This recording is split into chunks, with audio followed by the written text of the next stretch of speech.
Assalamu alaikum dear students. How are you today?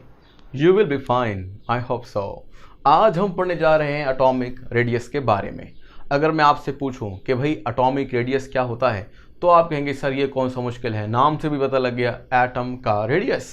यानी अगर हम ये कहते हैं कि हमारे पास ये एक एटम है तो इसका रेडियस क्या होगा। जैसे किसी सर्कल का या किसी गोल शक्ल का दरमियान से लेकर बाउंड्री तक का जो फासला होता है तो आप उसको बोलते हैं रेडियस। तो एटम भी अगर ऐसा है तो उसका रेडियस भी यही होना चाहिए। तो बेसिक जो सेंस आती है या कंसेप्ट आता है वो ऐसा ही आता है और छोटी क्लासेस में शायद पढ़ाया भी ऐसे जाता है। लेकिन ये जो तारीफ मैंने की है ये थोड़ी गलत है, इसको थोड़ा दुरुस्त होना चाहिए। तारीफ क्या की है दोबारा सुन लीजिए। The distance from the nucleus to the outermost shell. अब बात यह है कि आउटर मोस्ट शेल क्या है। आउटर मोस्ट शेल असल में वो जगह है जहां इलेक्ट्रॉन, वो जो सबसे आखिरी इलेक्ट्रॉन है न्यूक्लियस से सबसे दूर, वो जहां हरकत कर रहा है उस शेल को आप वैलेंस शेल बोलते हैं और उस इलेक्ट्रॉन को वैलेंस इलेक्ट्रॉन बोलते हैं। तो वैलेंस इलेक्ट्रॉन जहां, देखें कोई एटम की अगर गौर किया जाए, मैं दोबारा बनाता हूं कि आपको लगता है कि शायद ये एटम है और इस एटम के दरमियान में एक न्यूक्लियस है, लेकिन जब हम गौर करते हैं तो हमें किसी भी किस्म का कोई शेल नजर नहीं आता। यानी आप कहते हैं कि भाई शेल नहीं है तो फिर क्या है। हम कहते हैं असल में यहां पर एक इलेक्ट्रॉन है जो तेजी से हरकत कर रहा है और जहां पर वो हरकत कर रहा है वो रास्ता कहलाता है शेल। तो इसका मतलब है एटम की अपनी कोई स्पेसिफिक बाउंड्री नहीं होती, तो आप बोलेंगे नो स्पेसिफिक बाउंड्री। अब यहां पर एक मसला खराब हो गया। वो क्या, यहां एटम को जब हमने सर्कल या स्फेरिकल कंसीडर किया था तो वहां पर तो एक बाउंड्री थी, लेकिन रियली एटम की कोई स्पेसिफिक बाउंड्री नहीं होती, बल्कि वो इलेक्ट्रॉन अहम है जो बिल्कुल आखिर में हरकत कर रहा है। तो इस तरह हमें थोड़ा सा एक नए तरीके से सोचना पड़ेगा। एटम की शक्ल जो आपने अपनी पिछली क्लासेस में, छोटी क्लासेस में पढ़ी हैं या अब आप बड़ी क्लासेस में पढ़ रहे हैं, तो आपको पढ़ते हुए अलग अलग दिखी होंगी। जैसे मिसाल के तौर पर आपको एक जगह पर एटम की शक्ल कुछ ऐसे दिखाई गई थी। ये आपके पास एक न्यूक्लियस है और ये आपके पास एक शेल है और एक शेल आपके पास यहां पर है। इस तरह से एक शेल आपके पास यहां पर है, एक शेल आपके पास यहां पर है। यानी शेल्स के बिल्कुल दरमियान में न्यूक्लियस नहीं होता बल्कि एक साइड पर होता है। इसको आप समरफेल्ड के नजरिए से समझ सकते हैं। उसने यही कहा था कि nucleus lie little bit far from its centre, यानी सेंटर से एक साइड पर होता है। अब क्या होगा, अब तो बड़ी अजीब बात हो गई। वो क्या कि जब एक इलेक्ट्रॉन यहां पर हरकत कर रहा हो तो वो न्यूक्लियस से बहुत दूर होगा और ये डिस्टेंस बड़ा होगा या रेडियस बड़ा होगा, और जब यही इलेक्ट्रॉन हरकत करता हुआ थोड़ा और आगे की तरफ आएगा तो अब पहले के मुकाबले में जो डिस्टेंस होगा वो मज़ीद छोटा हो जाएगा। या फिर कभी आपने ऐसे भी पढ़ा होगा कि एटम का ये एक न्यूक्लियस है और ये आपके पास स्फेरिकल शेल है, और ये 3D मॉडल के हिसाब से अगर सोचें तो आपको कुछ इस तरह से देखने को मुख्तलिफ जगहों पर मिलता है। अब ये भी एक एटम है। इसको देखते हुए हमें फिर एक बात समझ में आई कि भाई एटम की अगर बाउंड्री अगर हम देखें तो वो हमें इस तरीके से बिल्कुल गोल नज़र नहीं आती, बल्कि वो कहीं पर दूर है, कहीं पर करीब है, कहीं पर दूर और कहीं पर करीब है। अब हमें इस तरह की कोई शार्प बाउंड्री नज़र नहीं आ रही जो हम पहली डेफिनेशन करते हुए कर रहे थे। अब इसका मतलब क्या हुआ, अब आपने एक अहम पॉइंट यहां पर लिखना है और वो ये है atoms have no sharp boundary. तो ये पॉइंट हमें हमारी डेफिनेशन गलत करता हुआ नजर आता है। यानी the distance from the nucleus to the outermost shell या आउटर मोस्ट इलेक्ट्रॉन। अब क्या करें फिर, तो फिर हमें ये कहना चाहिए कि चूंकि न्यूक्लियस से एटम कभी काफी दूर होता है और कभी उसके करीब होने का भी अंदेशा होता है, तो हमें दूर और करीब का दरमियाना हिस्सा ले लेना चाहिए। यानी लफ्ज इस्तेमाल करना चाहिए एवरेज या एवरेज डिस्टेंस। अब यहां तारीफ थोड़ी सी तब्दील की है, सिर्फ एक एवरेज का इस्तेमाल किया है। The average distance from the nucleus to the outermost shell is called atomic radius. The average distance between the nucleus and outermost shell. तो ये आपके पास तो बन गई डेफिनेशन के एटॉमिक रेडियस क्या होगा। लेकिन यहाँ एक और बड़ा इंपॉर्टेंट क्वेश्चन है। वो क्वेश्चन ये कहता है why atomic radius can not be determined precisely. अब इस सवाल का जवाब आप कैसे देंगे?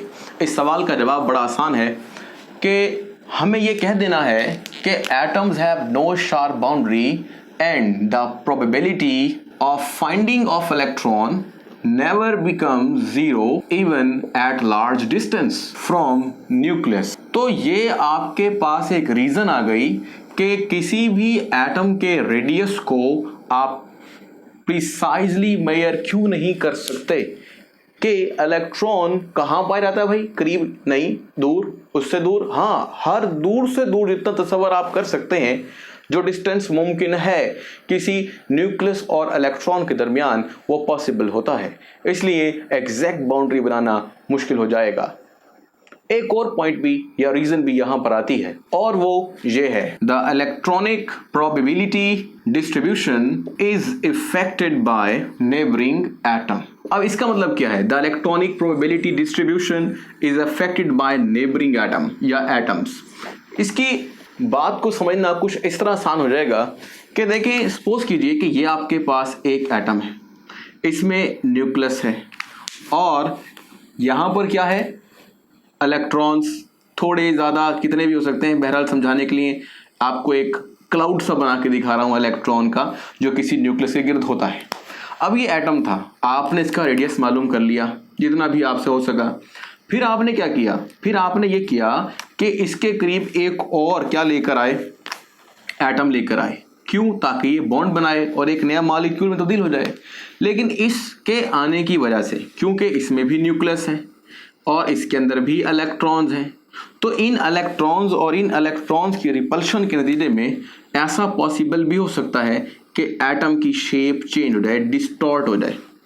यानी अब जो इलेक्ट्रॉनिक क्लाउड था वो नेबरिंग एटम्स की वजह से उसकी जो डिस्ट्रीब्यूशन है वो चेंज रहेगी। मतलब अब यहाँ पर तो इलेक्ट्रॉन नहीं रहेंगे और इलेक्ट्रॉन ज़्यादातर यहाँ चले जाएंगे। अब क्या होगा? अब होगा ये कि जो पहले रेडियस छोटा था अब रेडियस बड़ा हो जाएगा। दोनों बातें हो सकती हैं, छोटा हो सकता है, बड़ा हो सकता है। इसका मतलब ये है कि जब कोई एक ही एटम अपने 1, 2 या 3 जितने भी कंपाउंड्स में पाया जाता है तो ऐसा पॉसिबल हो सकता है कि उसका रेडियस चेंज होता रहे।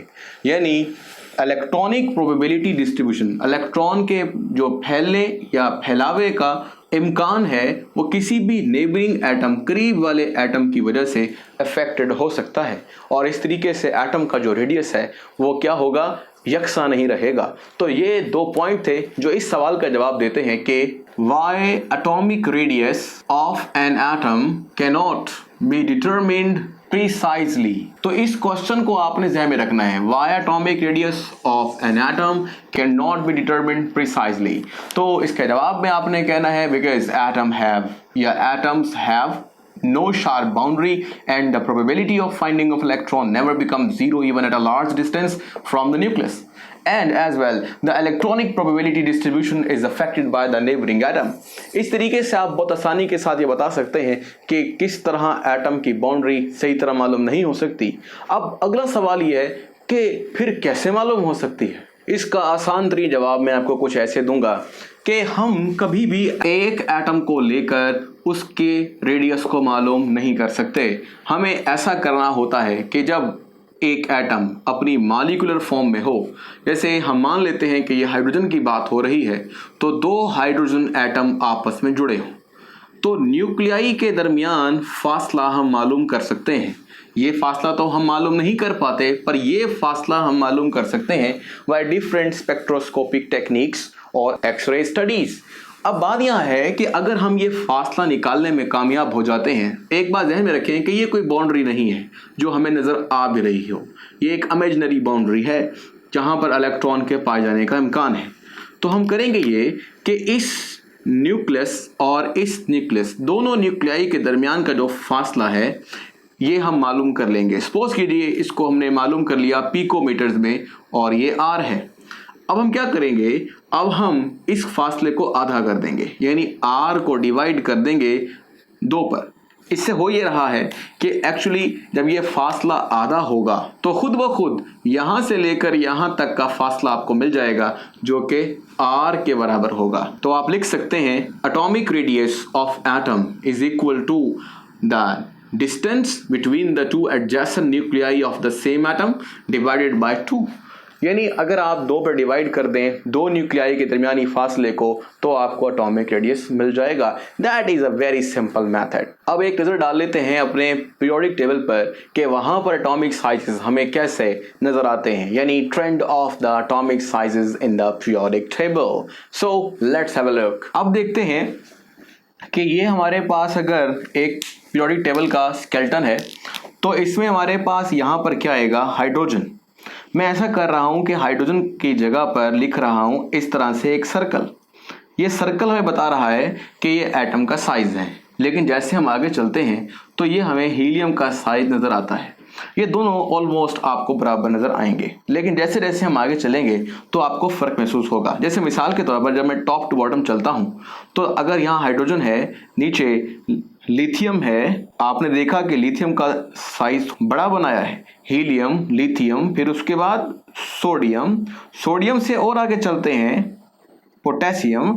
तो आप देख रहे हो कि जैसे जैसे मैं आगे की तरफ जा रहा हूं वैसे वैसे एटम का साइज बड़ा बना रहा हूं। इसका मतलब क्या हुआ, इसका मतलब यह हुआ कि atomic size increases from top to bottom. ये सिर्फ यहां पर ही नहीं है बल्कि हर ग्रुप में आपको तकरीबन ऐसा नजर आएगा। लेकिन अगर हम कहां चलें, एक पीरियड में चलें तो आप देखेंगे कि एटॉमिक साइज पहले के निस्बत छोटा होता जाता है, लेकिन ये छोटा होना इतना ज़्यादा शार्प नहीं होता जितना कि टॉप टू बॉटम चलते हुए बढ़ता है। मतलब आपको ये इतना ज़्यादा कम होता नज़र नहीं आएगा। लेकिन जब आप आखिरी एटम को देखेंगे तो फिर आपको वाज़ेह फ़र्क नज़र आएगा कि शुरू वाले एटम और आखिरी वाले एटम के साइज़ में काफ़ी डिफरेंस है। तो इसका मतलब यह हुआ कि जब हम लेफ़्ट टू राइट चलते हैं तो एटॉमिक साइज जो होते हैं वो डिक्रीज करते हैं, और आप इस तरीके से इसको एक ग्राफ दे सकते हैं। फिर इसी तरह से अगर हम चाहें तो टॉप टू बॉटम, चूंकि एटॉमिक साइज बढ़ रहा है तो आप इसको यहाँ पर इस तरह का भी ग्राफ दे सकते हैं जो आपको बताएगा कि टॉप टू बॉटम चलते हुए जो एटॉमिक साइजेस होते हैं वो बढ़ते जाते हैं। अब सवाल यह है कि एटॉमिक साइजेस घटते और बढ़ते क्यों हैं। इसके लिए स्पेसिफिकली पहले जिक्र करते हैं हम टॉप टू बॉटम चलते हुए। जब हम टॉप टू बॉटम चलते हैं तो हमें कुछ बातें समझ में आती हैं। एक जो चीज़ नज़र आ रही है that is called number of shells. देखें, जो हाइड्रोजन है उसमें एक ही शेल है, और उससे चलते हैं लिथियम में तो उसमें 2 शेल हैं, उससे चलते हैं तो आपको 3 शेल नजर आएंगे। इसका मतलब क्या हुआ, इसका मतलब ये हुआ कि as the number of shells increasing the atomic size is also increasing. ये तो बड़ा आसान सा कंसेप्ट है, इसमें मेरा ख्याल से आपको भी बड़े आसानी समझ में आ जाएगी कि शेल बढ़ते जा रहे हैं तो साइज भी बढ़ता जा रहा है। दूसरी एक इंपॉर्टेंट बात भी है जो यहीं पर आपको देखने को मिलेगी, और उसका नाम है शील्डिंग इफेक्ट। शील्डिंग इफेक्ट को स्क्रीनिंग इफेक्ट भी बोलते हैं। अब स्क्रीनिंग इफेक्ट या shielding effect top to bottom चलते हुए कैसे असरअंदाज होता है। मिसाल के तौर पर आप ये देखें कि ये आपके पास न्यूक्लियस है, न्यूक्लियस की अट्रैक्शन बाहर वाले इलेक्ट्रॉन्स पर लगी है, लेकिन अगर मजीद बाहर वाले इलेक्ट्रॉन यानी शेल के बढ़ने की वजह से पैदा हो जाएं तो क्या होगा, तो बाहर वाले शेल्स में जो इलेक्ट्रॉन्स हैं वो अंदर वाले शेल्स से रिपेल्ड होंगे, क्योंकि इस पर भी नेगेटिव चार्ज है और बाहर वालों पर भी नेगेटिव चार्ज है। इस तरह ये जो न्यूक्लियस के करीब इलेक्ट्रॉन्स हैं वो दूर वालों को क्या करेंगे, रिपेल करेंगे। इस ही अमल को हम स्क्रीनिंग इफेक्ट बोलते हैं, या आप शील्डिंग इफेक्ट बोल सकते हैं। यानी ये जो अंदर वाले इलेक्ट्रॉन हैं ये सबसे अंदर मौजूद न्यूक्लियस को शील्ड किए हुए हैं ताकि वो इफेक्ट ना दिखा सके सबसे बाहर वाले इलेक्ट्रॉन्स के लिए, यानी अट्रैक्शन कमजोर पड़ जाए। तो ये एक शील्डिंग का बोला जा सकता है, और स्क्रीनिंग भी बोला जा सकता है। स्क्रीन कहते हैं किसी चीज को माइनस करना, निकाल देना। तो समझ लीजिए कि बाहर वाले इलेक्ट्रॉन्स के लिए जो न्यूक्लियस की अट्रैक्शन है उसको स्क्रीन कर देना, छुपा देना। अब बात यहाँ ये आती है कि शील्डिंग और स्क्रीनिंग इफेक्ट की वजह से जो एटम का साइज है वो मजीद बढ़ जाएगा, क्योंकि आउटर मोस्ट शेल जब इजाफा करते जाएंगे तो नए इलेक्ट्रॉन आएंगे। इन नए इलेक्ट्रॉन्स पर पहले से मौजूद अंदर इलेक्ट्रॉन रिपल्शन शो करेंगे और इस तरह एटम का साइज बढ़ता जाएगा। तो ये टॉप टू बॉटम चलते हुए आपको ऐसा नजर आएगा। लेकिन ये शील्डिंग इफेक्ट जब हम लेफ्ट राइट जाते हैं इन द पीरियड तो वहां पर ये इतना इफेक्टिव नहीं रहता। उसकी वजह के नंबर ऑफ शेल में इजाफा नहीं होता और इलेक्ट्रॉन की जो फिलिंग होती है वो उतनी ज़्यादा नहीं होती जितनी के टॉप टू बॉटम चलते हुए होती है एक स्पेसिफिक डिस्टेंस पर। बात समझ नहीं आ रही, इसको समझ लेते हैं। जब हम लेफ्ट राइट जाते हैं तो फॉर एग्जांपल ये हमारे पास पहला पीरियड है, ये दूसरे पीरियड में हमारे पास कितने शेल हैं? 2।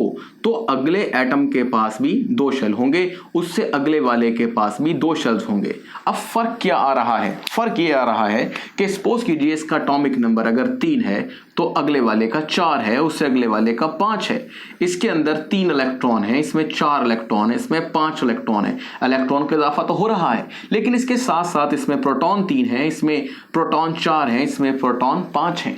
तो इसका मतलब क्या हुआ? आपको ये बात देखने को मिली कि पहले एटम का जो न्यूक्लियस है उसमें प्रोटॉन कम है, दूसरे में ज्यादा है और तीसरे में और भी ज्यादा है। न्यूक्लियस पर जो पॉजिटिव चार्ज है वो इंक्रीज भी कर रहा है, मतलब न्यूक्लियस की ये गिरफ्त या अट्रैक्शन जो आउटर मोस्ट शेल के अंदर इलेक्ट्रॉन्स के लिए होगी वो भी बढ़ रही है। और यही ज्यादा डोमिनेंट फिनोमिना है कहां पर? पीरियड में। तो इस तरह से आपको ये पता चला, क्या पता चला कि जो न्यूक्लियर चार्ज है, न्यूक्लियस पे मौजूद जो चार्ज है वो इंक्रीज कर रहा है और आउटर मोस्ट शेल में मौजूद इलेक्ट्रॉन को ज्यादा मजबूती के साथ अट्रैक्ट कर रहा है। आने वाला न्यूक्लियस इतना इफेक्टिवली रिपेल नहीं हो रहा या शील्डिंग या screening effect during the period constant रहता है, इसलिए वो तो यहां पे इफेक्ट नहीं शो करता। लेकिन न्यूक्लियर चार्ज क्या कर रहा है? आने वाले इलेक्ट्रॉन्स को मोर स्ट्रांगली अट्रैक्ट कर रहा है। इन दिस वे पीरियड के अंदर चलते हुए जो आपके पास साइज होगा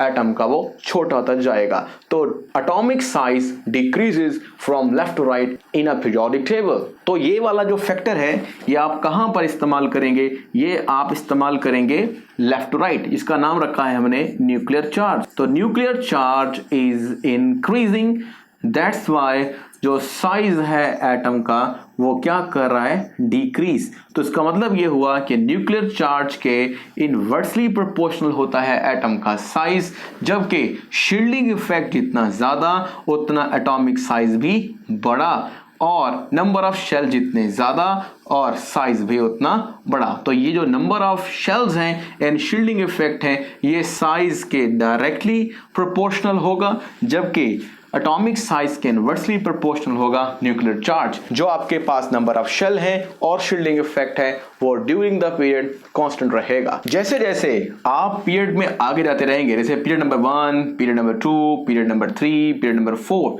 जैसे जैसे आगे जाएंगे आपको ये इसी तरह से साइज बढ़ते हुए नजर आएंगे। लेकिन जब ट्रांजिशन एलिमेंट्स के पीरियड इंक्लूड हो जाएंगे तो आपको ये साइज जो बढ़ता हुआ नजर आ रहा था पहले और आखिरी के दरमियान वो इतना ज्यादा नजर नहीं आएगा। इसकी वजह क्या है? इसकी वजह यह है, अगर हम बात करें स्कैंडियम की, scandium, titanium, vanadium, chromium, manganese, iron, cobalt, निकल, कॉपर, जिंक, ये आपके पास सारी की सारी जो सीरीज है इसको फर्स्ट ट्रांजिशन सीरीज भी कहते हैं, ये आपको यहां पर मिलेगी। मतलब ये मैंने यहां तो लिख दिया है, जगह थोड़ी सी हमारे पास ऐसी है, तो ये सब के सब 10 एलिमेंट्स की सीरीज यहां पर आएगी, यानी स्कैंडियम टू जिंक।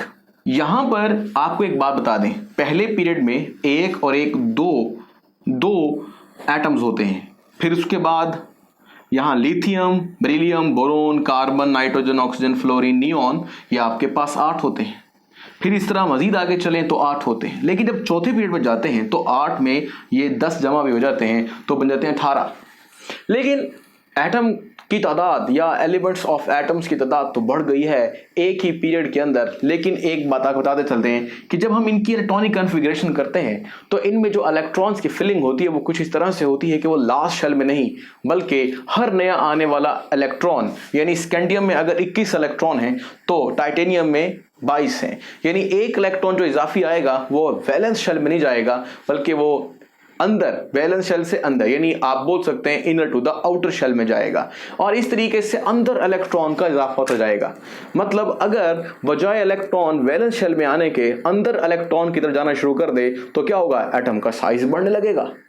लेकिन चूंकि पीरियड में चलते हुए हमने पढ़ा कि न्यूक्लियर चार्ज बहुत ज्यादा इफेक्टिव होता है, तो ये इफेक्टिव जो चार्ज होता है ये एटम को या एटम के साइज को घटाने की कोशिश करेगा। मतलब एक न्यूक्लियर इफेक्ट एटम के साइज को घटा रहा है और अंदर आने वाले इलेक्ट्रॉन जो शील्डिंग इफेक्ट का वाइस बन सकते हैं वो उसको बढ़ाने की कोशिश कर रहे हैं। इस तरह एटम ना ज़्यादा बढ़ता है और ना ज़्यादा कम होता है। मतलब जो during the period atomic sizes होते हैं वो इतने अच्छे तरीके से नहीं बढ़ पाते।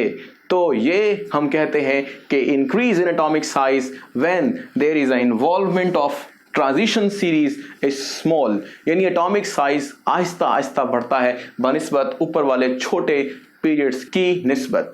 तो बहरहाल ये था आपके पास एटॉमिक साइज के बारे में कि it increases from top to bottom and decrease from left to right due to different factors such as nuclear charge या फिर screening effect, number of shells. अब तक के लिए इतना ही, मिलते हैं नेक्स्ट लेक्चर में। अल्लाह हाफिज।